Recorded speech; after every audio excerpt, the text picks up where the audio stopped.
tonight in Minneapolis. 1,500 active duty U.S. troops have now been put on standby to potentially be sent in by President Trump. Demonstrators interrupting a church service where one of the pastors is also an ICE official. The Justice Department tonight saying it will now investigate the protesters.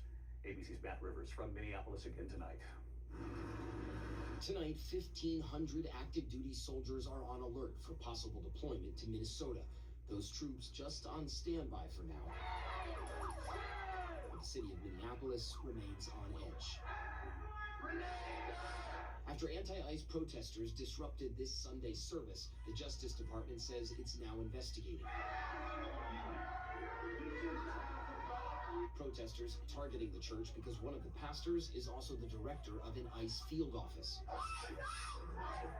DHS says roughly 3,000 undocumented immigrants have been arrested during this crackdown in Minneapolis, including violent criminals. Agents storming this home.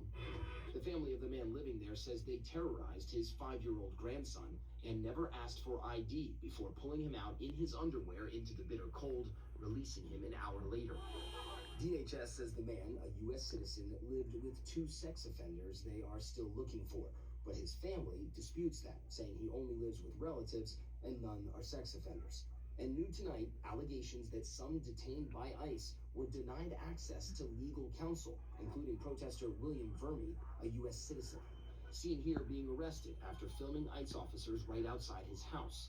He says he was detained for more than 8 hours and not allowed to see an attorney. We're entitled to counsel. It's a part of the Bill of Rights, even if you are here illegally. 4 different attorneys tell ABC News they were not granted access to detained migrants, despite a constitutional obligation to allow legal counsel. Why sit here and talk to me? Why go public? I have privilege. I'm a combat vet. I'm white. I'm middle class. If I can't advocate for people who need it, then who else is going to do it? Who else is going to stand up and speak truth to power? And David, as protests press on here in Minneapolis, DHS denies blocking access to legal counsel for anyone in its custody and says that anyone they detain receives access to full due process rights. David? All right, Matt Rivers in Minneapolis. Matt, thank you.